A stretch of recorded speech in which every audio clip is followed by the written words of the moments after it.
Samedi 2 avril 2022, bonjour ou bonsoir à vous tous et merci d'être encore avec nous dans le Monde en 7, cette émission qui nous permet de revenir sur quelques sujets marquants de l'actualité de la semaine. Et au cours de ce nouveau numéro, on va parler du Sahel, le redéploiement de la force Barkhane. Paris prépare le terrain nigérien. Nous serons du côté de la Guinée, Conakry, la transition de plus en plus critiquée par l'opposition. Et en seconde partie, on va parler du Togo, les consommateurs qui réclament des mesures fortes contre la vie chère. Pour faire ce débat sur le plateau ce samedi, je reçois trois invités. Yao Ekolo Nukunu, président de Ton de la jeunesse patriotique. Monsieur Nukunu, bonsoir. Bonjour à vous, Monsieur Samuel. Merci d'avoir accepté notre invitation. Merci à vous également. Face à vous, nous avons Zana Sadio Ritu, qui est analyste sociopolitique. Bonjour Zana. Bonjour Samuel et bonjour à toutes celles et ceux qui nous suivent. Et merci à vous également d'être avec nous. C'est un plaisir. De côté, Eric Johnson, directeur de publication de l'Union, le bi-hebdo L'Union. Bonjour Eric. Bonjour Samuel, bonjour chers invités. Bonjour chers amis téléspectatrices et téléspectateurs de New TV. Un plaisir de vous recevoir tous pour faire ce débat. On va donc tout de suite entrer dans le vif du sujet. Le Sahel, c'est notre premier sujet, on le sait déjà. Paris a décidé de quitter le Mali. Paris quitte, Bamako demande à Paris de partir, c'est selon, en tout cas, Paris prépare un nouveau terrain pour ses troupes et Paris, justement, est intéressé par le terrain nigérien. Le président nigérien Mohamed Bazoum ne montre pas d'hostilité à accueillir des troupes étrangères sur son sol. On va revenir un peu sur l'historique d'abord même du redéploiement de cette force tout à l'heure. Mais d'abord, Eric Johnson, le fait que Paris quitte Bamako, c'est acté, mais que Paris se déplace vers le Niger. Vous pensez que pour Paris, il y a une logique de continuer par maintenir ses forces dans le Sahel? Bien sûr, parce qu'il faut déjà commencer par expliquer pourquoi cette force Barkhane, une force qui, au départ, était une initiative française qui est devenue finalement une initiative onusienne, du moment où la force Barkhane comporte en son sein d'autres armées, c'est-à-dire des armées qui ont accepté aller combattre le djihadisme au Sahel. Et donc, je crois que le fait que la force française, en réalité, c'est de ça il s'agit, a été poussée par le régime malien à quitter le sol malien. Et donc, il faut forcément continuer par mener la guerre au djihadisme, aux salafistes. Et donc, je crois que c'est pour cette raison, justement, que la France veut redéployer la force Barkhane au Niger. Il faut aussi essayer de comprendre la motivation de cette force Barkhane. Ce n'est pas pour seulement sécuriser un pays, mais c'est sécuriser tout un ensemble de pays qui constituent le Sahel. Le Sahel, on parle de la Mauritanie, du Tchad, du Burkina Faso, du Mali et du Niger. La force Barkhane était installée au Mali justement parce que le Mali était en proie aux djihadistes qui voulaient forcément prendre tout le pays. Et donc la force française, avec l'opération Serval, s'est interposée très rapidement en 2013 pour éviter que les djihadistes prennent tout le territoire malien. Aujourd'hui, avec ce qui se passe, les tribulations entre la France et le régime actuel au Mali. Et donc, la France est obligée, a été poussée, sinon, à quitter le Mali pour se redéployer ailleurs. Et je crois qu'aujourd'hui, c'est le Niger qui accepte, à travers un acte très fort de l'Assemblée nationale nigérienne, pour installer cette force-là et continuer le travail, celui de repousser les djihadistes, celui de les anéantir totalement. Donc, une volonté de Paris de continuer par aider ses partenaires africains à trouver des solutions au djihadisme qui sévit dans le Sahel. Non, je crois que, M. Samuel, nous devons peser les mots et faire une sélection des mots qui soient en harmonie avec les réalités. Parce que le mot aider, pour moi, je crois, ma foi, que ce n'est pas vraiment expressif de la démarche ou de l'ambition française, parce que, vous savez, la France, si elle est présente dans le Sahel, d'abord, c'est compte tenu de ses propres intérêts. Elle a bien mesuré l'intérêt que cela représente pour elle d'être présente, parce que nous avons vu ailleurs, sous d'autres contrées, si je vais évoquer un peu le cas de la Centrafrique, où entre-temps, le pays a maintes fois sollicité la France pour la fourniture des armes, etc. Et donc, ça n'a été qu'une occasion de les tourner en bourrique sans vraiment... donc, la France ne trouve pas vraiment son intérêt.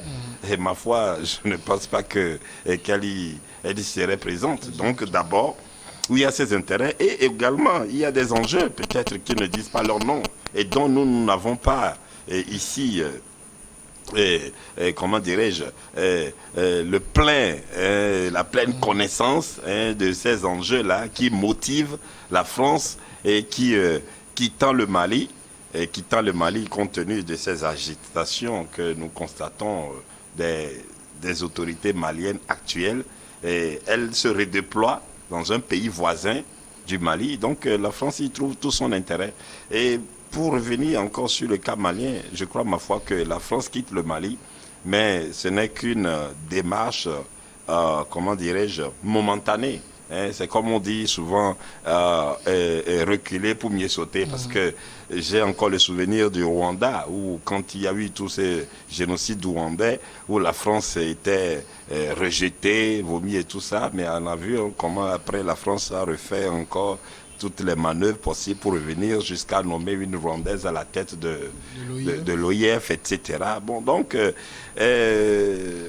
les autorités actuelles maliennes, c'est sûr qu'avec le temps, elles vont partir. Et quand elles vont partir, il y aura d'autres qui viendraient. Et ma foi, je crois que la France, puisqu'elle y trouve également tout son intérêt à être présent au Mali. Donc, c'est sûr que dans un avenir proche ou lointain, la France va revenir également au Mali, et elle trouve tout son intérêt à être toujours dans le Sahel, et c'est pourquoi elle y est toujours présente. Zana Sadio, est-ce que aujourd'hui le fait que la France prépare ici le terrain nigérien, c'est simplement une volonté de Paris d'être présent dans le Sahel, ou bien de ne pas être trop loin de Bamako? Tout d'abord, il faut clarifier un certain nombre de choses. Et il faut être pragmatique, ne pas se tromper. Les relations entre pays sont des relations d'intérêt. La France a son intérêt, le Mali a aussi sûrement son intérêt. C'est des intérêts mutuels qui se rencontrent dans toutes les relations entre les États. Que ce soit la France, que ce soit n'importe quelle puissance, que ce soit la Russie qui vient à la place de la France. Si la Russie n'y trouvait pas son intérêt, elle n'y viendrait pas. Donc tous les États, toutes les puissances, ce ne sont pas des bisounours, c'est juste des intérêts qui se rencontrent au-delà de ce qu'on essaie de nous présenter. Aussi, il faut dire que la France n'a pas pu accompagner le Centrafrique parce que le Centrafrique demeure sous embargo de la communauté internationale. C'est pourquoi aussi bien la France, aussi bien les pays qui le pouvaient ne sont pas en mesure de répondre aux sollicitations du Centrafrique pour les armer, sinon ils encourraient des sanctions de la communauté internationale. Ceci dit, j'aimerais développer, après vous pouvez répondre s'il vous plaît.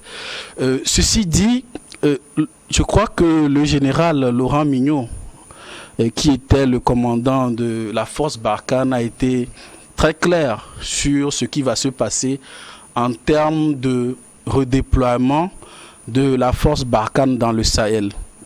Il s'agit d'une situation que moi je ne nommerai pas par la France quitte le Mali parce qu'aujourd'hui, la France, et c'est connu, a dit qu'elle va maintenir au Mali ses bases aériennes. Cela veut dire que la France ne quitte pas le Mali, au-delà de ce qu'on essaie de nous présenter. Parce que c'est les moyens aériens de la France que la MINUSMA, la mission des Nations Unies au Mali, utilise. Donc c'est une force composite. Il y a la puissance aérienne française, je crois, il y a le renseignement militaire américain, etc., qui coordonne cela. Ceci dit, lorsque vous voyez, comment dit-on, les couacs et les passes d'armes verbales entre les autorités militaires maliennes et celles françaises, on peut remarquer de part et d'autre qu'il y avait des frustrations. Et à partir d'un certain moment, la France décide de réadapter son dispositif. Et vu les attaques ou bien les reproches qui étaient souvent présentés, c'est qu'il n'y avait pas de cadre légal défini de l'action française au Mali. On a entendu beaucoup de choses. Et aujourd'hui, je pense que la France en a tiré toutes les conséquences en disant, par exemple, que désormais, il revient aux autorités des pays, aux autorités politiques des pays qui ont besoin de ce partenariat militaire, d'un accord militaire, de discuter, de définir le cadre. Et quand la décision politique est obtenue, ils viendront. Donc je crois que c'est ce qui est en train de se passer. Je ne sais pas si entre hier et aujourd'hui, l'Assemblée nationale, comment l'appelle, nigérienne s'est prononcée, parce que j'ai semblé dire que ils ont parlé d'acte 3, j'ai manqué peut-être cette actualité. Donc je crois que c'est cet acte-là que les forces ou bien les autorités françaises attendaient. C'est-à-dire ils ne veulent plus souffrir des situations qui sont nées au Mali, maintenant que l'on sait que c'est des représentants du peuple malien, notamment son Assemblée nationale, qui valident l'entrée sur les territoires des forces maliennes. Mais évidemment, ils ont toute la légalité. Tout ce discours populiste de dire « viens la France, viens piller », on n'aura plus l'occasion de nous dire ça parce qu'on sait désormais que c'est une approche contractuelle qui se dit. Et je crois que cette démarche, ils ne l'ont pas cachée. C'est de dire aujourd'hui que le terrorisme, moi je ne vais pas les appeler des groupes salafistes, etc. Mais je pense que le terme adéquat, c'est des groupes armés terroristes, le GAD, comme on les appelle aujourd'hui. C'est de dire aujourd'hui qu'aujourd'hui, ils vont faire des frappes ciblées. Je crois que dans la journée, je ne sais pas si c'est d'hier ou avant-hier, il y a eu une opération, ou bien le 24 ou bien le 25 mars, il y a une opération entre la frontière malo et nigérienne, où il y a eu plus de 15 terroristes qui ont été neutralisés. Récemment, même le Mali, qui dénonce la présence des forces françaises, récemment, il y a eu un haut responsable de l'État islamique au Sahel qui a été éliminé. Ils n'ont pas dénoncé cela. Cela veut dire que c'est peut-être l'approche sur le terrain qui avait besoin d'être réaménagé. Donc je crois qu'aujourd'hui c'est fait. Il ne faut plus dire que le Mali la France quitte le Mali, mais la configuration a changé en fonction des réalités. Mais c'est vrai que je comprends la logique, le développement de Zana. On ne va pas présenter le départ de Barkhane du Mali comme un problème politique entre Paris et Bamako, mais on a écouté aussi les tons de part et d'autre ces dernières semaines. On ne peut pas non plus avant ta question, c'est juste pour dire qu'aujourd'hui, il faut reconnaître que les conditions politiques, les conditions opérationnelles et les conditions juridiques ne sont pas réunies au Mali pour que Barkhane continue son travail. C'est pour ça la France doit aller signer des accords politiques avec d'autres pays pour pouvoir s'y installer. Et justement, c'est ce qui se fait avec le Niger. Et donc, je crois que de façon globale, ce qu'a dit M. Nkounou est très fondamental. quand nous voulons parler des relations militaires entre des pays, devons-nous parler d'aides ou de soutien ou d'autres choses? Accord, je pense accord c'est plus adéquat. Oui, il a insisté sur aide parce que c'est ce qui est toujours dit, que la France vient aider mais il faut réaliser ceci. La force Barkhane coûte 1,05 milliard d'euros à l'ONU. Et qu'est-ce que la France apporte? La France apporte juste, je crois, 56,4 millions d'euros sur le milliard dont a besoin la force Barkhane pour fonctionner au cours de son opération. Et donc, je crois que ce n'est pas forcément une aide de la France au Sahel, mais c'est un appui du moment où l'ONU déploie beaucoup de budget par rapport à cette opération. Et donc, je crois que l'un dans l'autre, il faut reconnaître que le Mali étant un pays souverain, le Mali aussi doit apporter quelque chose. Forcément. La France arrive là avec tout son arsenal, d'autres pays également. Quand on parle même des services de renseignement américains, mais ils travaillent avec qui? Ils travaillent avec les forces forcément maliennes. Et donc tout ça là, il faut regrouper ça pour dire que le combat, c'est contre les djihadistes. Contre les djihadistes, on sait que Paris s'est déployé, donc c'était il y a 9 ans, à la demande des autorités de la transition malienne d'alors. On va suivre dans ce reportage un petit retour sur ce déploiement, ce reportage, après que Paris ait organisé une réunion qui réunit plusieurs dirigeants du Sahel. C'était en février dernier. Le reportage de la rédaction de New World TV. Un balai de chefs d'État et de gouvernement à l'Élysée mercredi soir, et pour l'occasion, tous ont répondu présents sauf un seul, le chef de la junte au pouvoir au Mali. Et pourtant, son pays était à l'ordre du jour de ce sommet, un mini-sommet Union européenne et Union africaine, une rencontre voulue par Emmanuel Macron et qui survient dans une période délicate pour le président français. La France et ses partenaires engagés dans des missions de lutte contre le terrorisme, à savoir les États participants à la Task Force Takuba, ont pris la décision de retirer leur présence militaire au Mali. 11 janvier 2013, Paris lance l'opération Serval au Mali à la demande de l'État malien pour enrayer la progression des djihadistes associés à Al-Qaïda au Maghreb islamique et qui ont pris le contrôle de Kidal, Gao et Tombouctou. En 2014, la France choisit d'étendre son action militaire avec l'opération Barkhane qui comptera jusqu'à 5500 hommes. Objectif: poursuivre la lutte antiterroriste et accompagner le Mali et ses voisins pour que leurs forces de sécurité soient un jour capables d'assurer leur propre sécurité. 9 ans plus tard, Barkhane mais aussi Takuba semblent avoir montré des limites. En une décennie presque, les groupes armés continuent de semer la désolation avec au compteur plusieurs milliers de morts dans les attaques contre les populations civiles, notamment au Niger, au Burkina Faso et au Mali. À Bamako, l'annonce du retrait des troupes européennes du pays divise. L'opposition évoque un départ précipité, mais le Conseil national de transition semble lui prendre acte du divorce militaire avec Paris. Ça veut dire qu'il y a eu des choses qui n'ont pas marché, beaucoup de choses qui n'ont pas marché. On doit tirer les leçons. Mais si les autorités légitimes de la France décident de retirer leurs forces, nous ne pouvons que constater et prendre acte.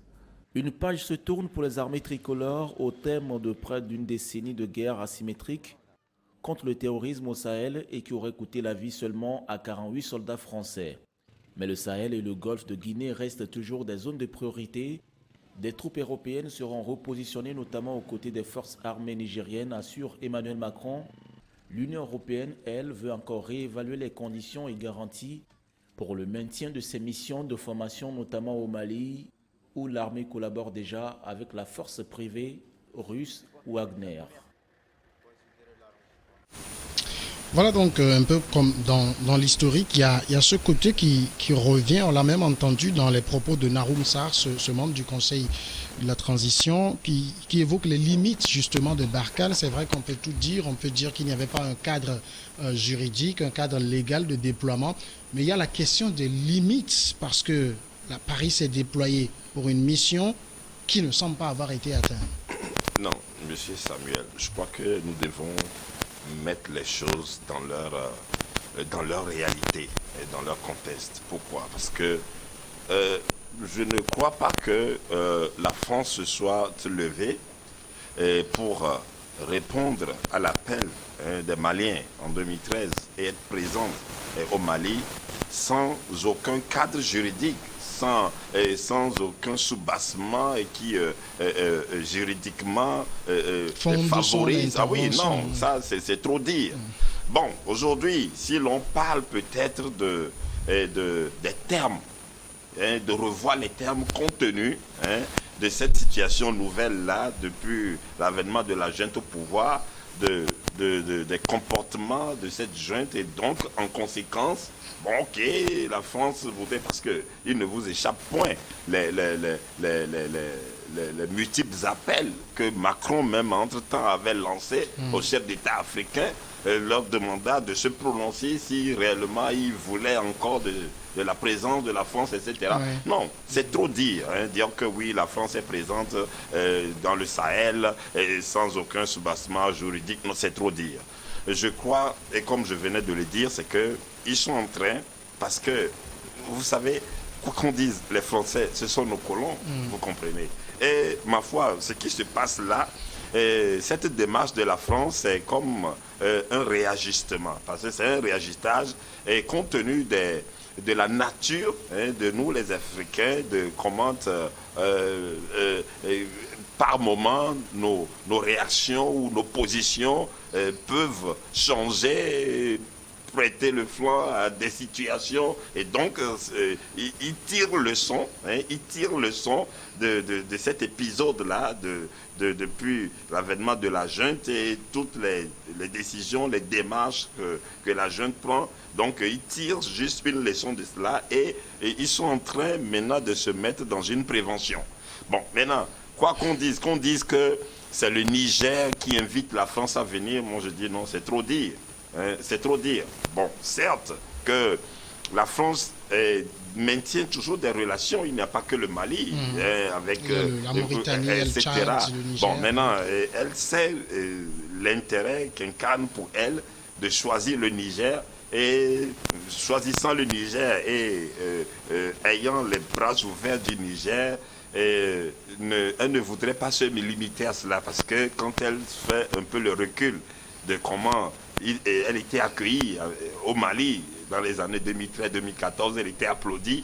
Bon, ça semble une situation pareille aujourd'hui, le Niger qui s'ouvre à elle, mais elle voudrait rester prudente.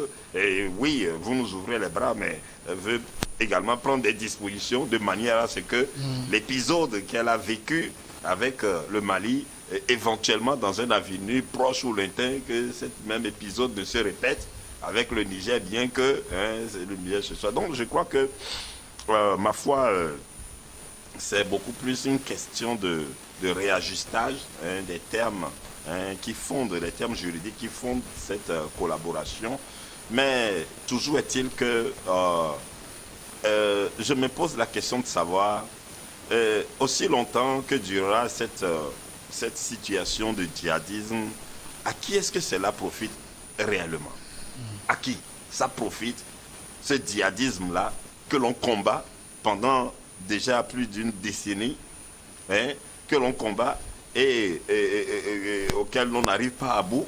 Bon, ces djihadistes trouvent tout leur financement en armement, financièrement, et en logistique, en information, etc. Leur résistance, quelle est la source qui alimente leur résistance? Et surtout, je reviens encore, à qui profite la pérennité du djihadisme que l'on combat et auquel on n'arrive toujours pas à bout? Trouver des solutions. Est-ce que tout de même, le fait que le Niger, parce qu'on dit que Paris prépare le terrain nigérien, mais on a entendu aussi plusieurs autorités nigériennes montrer une certaine ouverture à accueillir les troupes étrangères, notamment les troupes de l'opération Barkhane. Est-ce que la volonté du président Bazoum d'accueillir ces troupes étrangères épouse la volonté du peuple nigérien dans le contexte qu'on connaît aujourd'hui? Pour répondre à cette question, je crois qu'il faut un peu de pédagogie.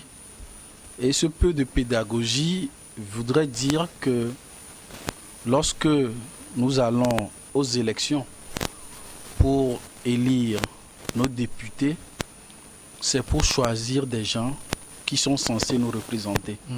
Nous leur donnons un mandat impératif pendant la durée de leur mandature de prendre des décisions en leur nom, mais pour notre compte. Ceci dit, si un accord militaire entre une puissance, la France, avec le Mali, est entériné par son Assemblée nationale, alors on peut considérer juridiquement que c'est le peuple malien qui Nigérien. accepte, excusez-moi plutôt, le peuple nigérien qui accepte d'accueillir la force française.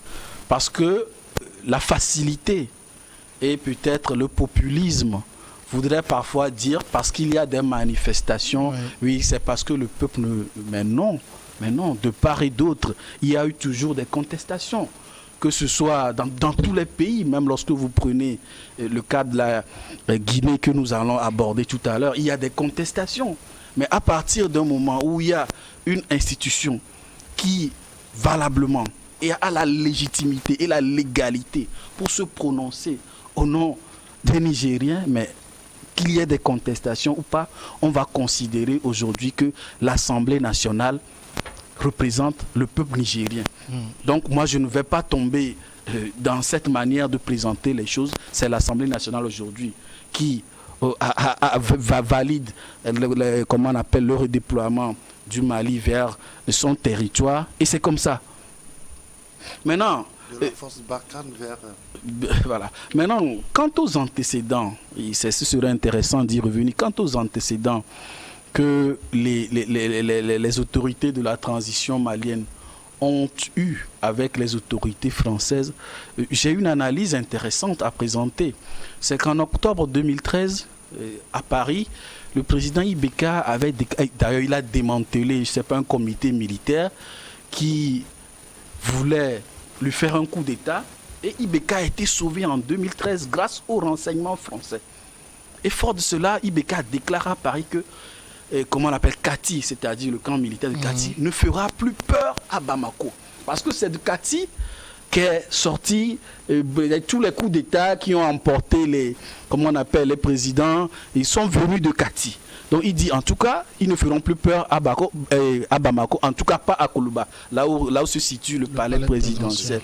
Et l'appareil sécuritaire autour qui assurait la sécurité des Ibeka, c'est beaucoup plus les services français. Donc aujourd'hui, quand les services français assurent ou bien contribuent à assurer la sécurité du président Ibeka et qu'il est déposé par une junte, ne vous attendez pas qu'entre cette junte et les autorités françaises, ce soit le grand amour. Il y a cette peur que même il soit déposé. Donc moi je pense que fondamentalement, c'est ce qui justifie les prises de position de part et d'autre. C'est ce que je voulais rajouter. Eric Johnson, finalement aujourd'hui, que l'on déploie Barkhane ou je ne sais plus quel autre nom on va lui donner, du côté nigérien, l'objectif, on le sait, c'est toujours de continuer par lutter contre le terrorisme. Mais en même temps, vous avez écouté dans le reportage tout à l'heure, le bilan aussi de cette opération, de la présence de ces troupes, c'est vrai, ce n'est pas que la France, il y a d'autres pays. Ce n'est pas un bilan aussi élogieux que ça. Oui, bien sûr, tout simplement parce que, vous savez, j'ai toujours eu à dire une chose. Il faut, pour combattre les djihadistes, il faut maîtriser le terrain. Est-ce qu'aujourd'hui, l'armée malienne, qui a des difficultés avec ces djihadistes-là, maîtrise son propre terrain? Je crois que non. Est-ce que les forces étrangères qui sont là dans l'opération Barkhane maîtrisent le terrain? Je dis encore non. Pourquoi? Parce que cette guerre a eu comme source un problème entre les Touaregs, qui sont des Maliens, et l'État malien. Très bien. Tout simplement parce que c'est des gens qui vivent une certaine précarité, qui veulent sortir de cet état-là pour pouvoir émerger. Malheureusement, c'est comme une partie du territoire malien qui est carrément mise de côté. Et donc, c'est des populations maliennes qui ont commencé cette guerre-là contre l'État malien. Et donc, les djihadistes dont on parle, ils sont dissimulés dans la population. Et c'est très difficile pour n'importe quelle force de faire face à ces djihadistes dont on parle. Parce que, autrement dit, lorsque vous venez les chercher, ils sont avec les populations, vous n'allez pas tuer tout le monde. Ce serait un drame humanitaire. Vous n'allez pas le faire. Et donc, je crois que c'est parce qu'on ne maîtrise pas le terrain qu'on n'arrive pas à venir à bout de ces djihadistes-là. Et donc, quel que soit l'armement qu'on va amener au Sahel, quel que soit ce qu'on va faire, cette guerre-là va durer dans le temps. Et ce n'est pas une histoire d'une décennie. On va dire que la force Barkhane est arrivée à bout. Mais regardez ce qui se passe. On nous dit tout de suite que les djihadistes ont été anéantis dans une localité. Quelques jours après, on dit que les djihadistes sont venus encore opérer dans cette localité. Alors, allons-y comprendre quelque chose. Est-ce que l'on connaît réellement ces djihadistes-là? Sinon, on serait déjà venu à bout de ces djihadistes. On va passer maintenant au second sujet, c'est la Guinée. On va évoquer donc la question de la transition. On sait qu'au niveau de la Guinée, la Guinée vit quasiment une situation similaire à celle du Mali, en ce sens qu'un coup d'État militaire a été également perpétré là-bas. C'est le colonel Doumbouya qui a pris le pouvoir et qui dirige cette transition depuis plusieurs mois déjà. L'opposition critique la manière dont la transition se déroule, d'autant qu'elle n'a pas une lisibilité, il n'y a pas véritablement un calendrier clair qui a été présenté. La communauté économique des États de l'Afrique de l'Ouest a demandé à la junte, aux autorités guinéennes de la transition de présenter un calendrier. Ceux-ci ont rétorqué qu'ils n'ont pas pour le moment à se plier au calendrier de la CEDEAO et qu'ils iraient à leur propre rythme. Yaounoukoulou, est-ce que vous comprenez aujourd'hui le ton de l'opposition guinéenne qui entend de lire là où la transition les mène? Bon, écoutez, M. Samuel, vous savez, avec la venue de cette... toujours, on parlera toujours de jeunes, même en Guinée. Beaucoup ont salué, même l'organisation que je préside également a salué cela. On a salué à travers un communiqué. Et lorsque nous avons vu comment monsieur le colonel Doumbouya posait ses pas, il posait les pas d'un rassembleur où il y a eu une certaine ouverture qui soit accordée à toutes les couches. Il y a eu une rencontre même également avec la classe politique. Et ma foi, je crois que même il y a eu un programme électoral qui a été présenté où il était question qu'ils allaient commencer les élections depuis les locales et terminer avec les présidentielles. Ma foi, je crois que entre-temps, sûrement qu'il y a des non-dits qui ne rassurent plus vraiment la classe politique, parce que dans les premières heures, nous avons vu même la classe politique qui était unanime derrière oui, parce qu'on voulait se débarrasser aussi d'Alpha Condé. Absolument. Et donc, je crois qu'il reviendrait au colonel Doumbouya et à son équipe de se faire clair, de se faire précis, et de montrer exactement quelles sont les dispositions qu'ils prennent pour que cette transition se déroule au mieux pour l'intérêt du pays et également du peuple.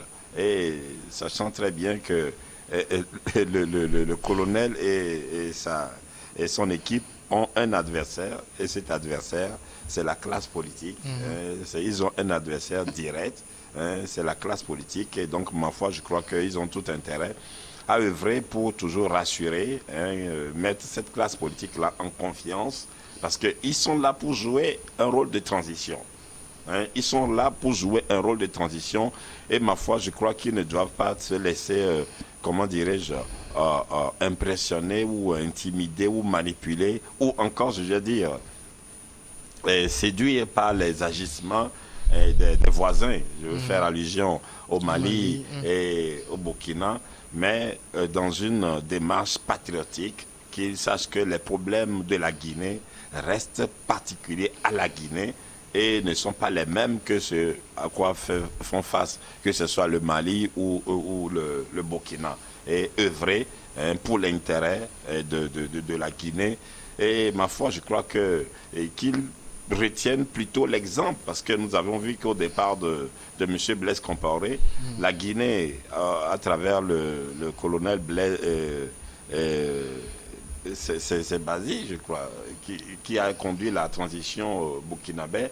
Et ça a été une belle transition qui a été... Zida, voilà, qui a été une belle transition qui a été conduite dans les normes, à la satisfaction de la classe politique du peuple. Et donc, je crois, ma foi, que le colonel Doumbouya a beaucoup plus intérêt à retenir une leçon de ce passage-là, de cette transition qu'a conduit le colonel Zida, et faire autant pour son pays et pour son honneur également. Vous arrivez, Zana, à comprendre là où il veut mener la transition?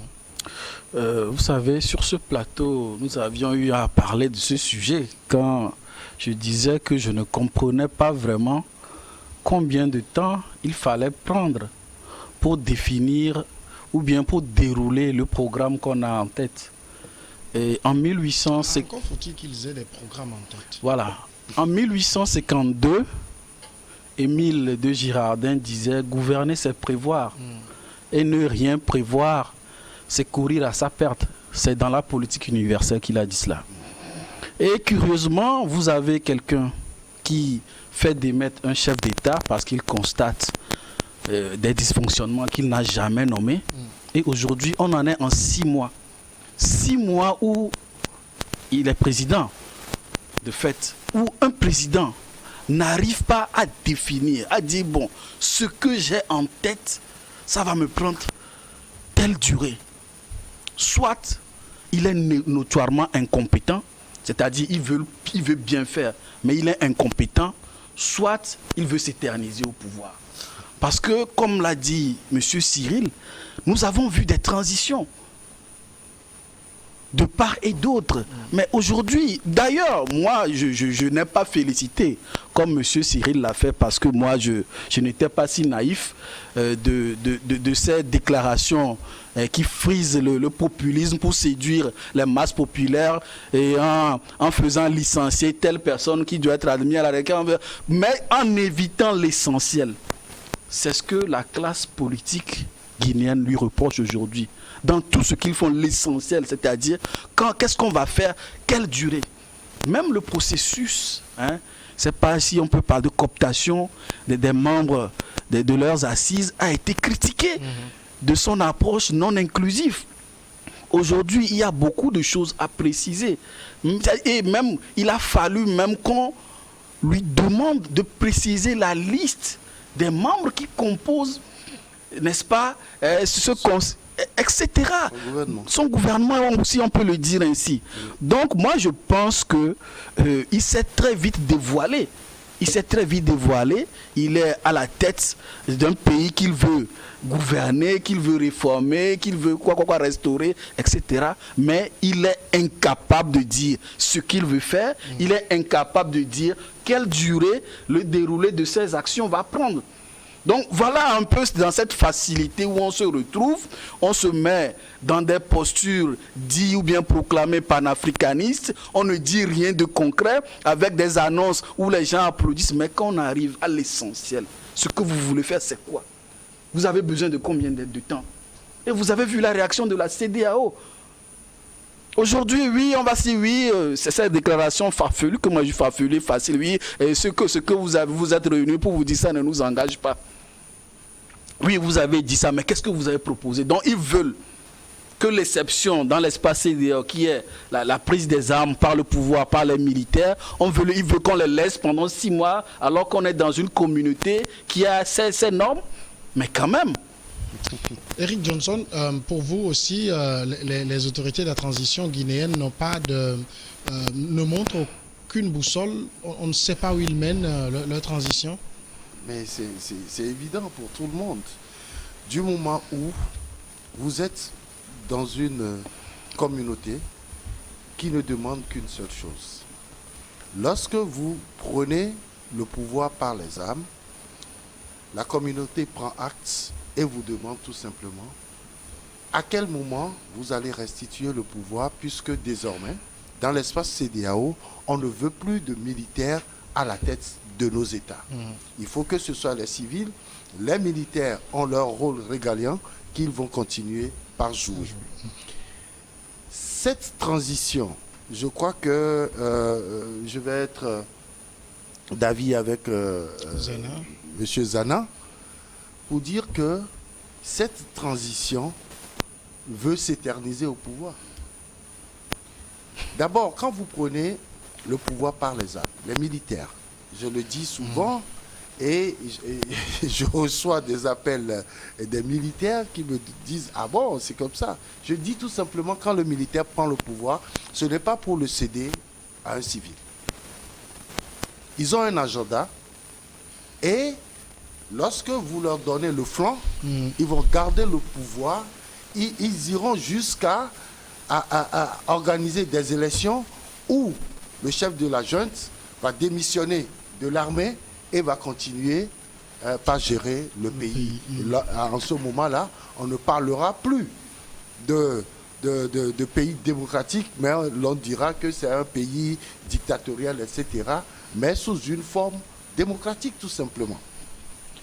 Aujourd'hui, ce qu'il faut chercher à savoir, c'est quel est l'état d'âme du peuple guinéen aujourd'hui. C'est quoi? Quel est l'état d'âme de ce peuple-là? Qu'est-ce qu'on veut faire de ce peuple? Il est arrivé, Doumbouya, je veux dire, tout le monde avait apprécié, même M. Nkounou avait sorti un communiqué pour dire oui, parce qu'il y a un chef d'État qui a fait un mandat de trop, il faut qu'il dégage.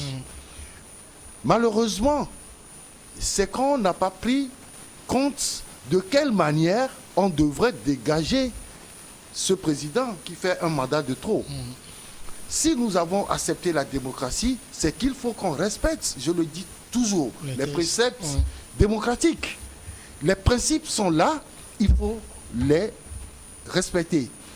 De quelle manière on peut dégager ce président? Il faut juste s'organiser. Il faut avoir des institutions fortes dans nos pays pour pouvoir asseoir une démocratie en bonne et due forme pour éviter que des chefs d'État fassent des mandats de trop. Maintenant, quand quelqu'un vient faire un coup d'État, on nous a dit qu'il n'y a pas eu d'effusion de sang et ça s'est passé de manière... mais attends, vous pensez qu'il va y avoir un coup d'État et il n'y aura pas un seul décès? Parce que déjà, au début, on nous a tout caché. Et je le dis, quand j'ai fait cette lecture-là, on m'a dit qu'ils sont allés à la présidence et ils ont pris Alpha Condé. Comme une poule. Et je dis, mais attention, même le dernier planton d'Alpha Condé, en ce moment-là, n'allait jamais accepter se faire prendre de cette manière. Et donc, quand j'ai fait cette lecture, je dis, attention, ils sont en train de cacher des choses déjà. Ça veut dire qu'il ne faut pas faire confiance en cette junte-là qui ne va pas forcément régler les problèmes des Guinéens. Aujourd'hui, on en est à une situation où l'opposition qui avait applaudi, qui avait, je ne sais pas, magnifié ce colonel-là, se retrouve dos au mur et dit qu'il ne faudrait pas faire les choses de cette manière. Alors, vous avez quel poids pour faire face à ce militaire-là? Justement, c'est la question que j'allais envoyer à Yao Nkounou. Comment l'opposition peut désormais contraindre le colonel Doumbouya pour qu'il lâche du lest? Non, non, l'opposition a ses prérogatives, l'opposition a ses manœuvres. En tant qu'opposition. Est-ce qu'elle existe encore? Non, elle existe toujours. En tant qu'opposition, a joué son rôle. Bon, maintenant, moi, ce qui m'intéresse, vous savez, nous devons pouvoir nous dire la vérité, M. Samuel. Que ce soit les coups d'État, c'est vrai que ça ne nous honore guère. Ce n'est pas quelque chose qui réponde aux normes démocratiques et aux normes, comment dirais-je, même républicaines. Parce que, vous voyez, ce que nous suivons le plus souvent, nous ne voyons pas de ces genres de situations avec eux, parce que l'esprit républicain, l'esprit démocratique ne permet pas de ces genres de démarches, je veux faire allusion au coup d'État, mais également, les mandats de trop également, ne sont pas quelque chose qu'il faut louer également. Que ce soit les coups d'État ou les mandats de trop, parce que nous avons vu les mandats de trop en Afrique conduisent à quoi? Aussi à des morts d'hommes. Et les mandats de trop reflètent également la faiblesse de nos institutions. Les mandats de trop révèlent que, mais au finish, mais qui sont ces citoyens-là qui sont la tête des institutions? Ça veut dire que les mandats de trop révèlent que cet appel d'Obama à nous les Africains d'avoir des institutions fortes, nous restons toujours ignorants, nous restons toujours ne pas comprendre le fondement, l'ampleur, la force de cet appel-là d'institutions fortes. Et nous sommes toujours dans nos logiques où, lorsque je suis au pouvoir, à un moment, quand je prends la décision, je dis, bon, tantôt j'annonce que non, que je ne briguerai pas de mandat, mais après, d'un seul coup, je reviens et dis, bon, ok, compte tenu de ce que mes partisans me réclament, et donc, il faut donner des instructions au niveau de l'Assemblée, on va procéder à des modifications pour justifier un mandat de trop, et ça découle sur des tueries, etc. Que ce soit le coup d'État ou cela, ça ne nous honore pas. Maintenant, je vais pour clôturer, maintenant, il y a une réalité, c'est que la CEDEAO reste non prévoyante. La CEDEAO reste ne pas être capable d'avoir, comment dirais-je, la clairvoyance de trouver des solutions appropriées à ces deux maladies dont nous souffrons.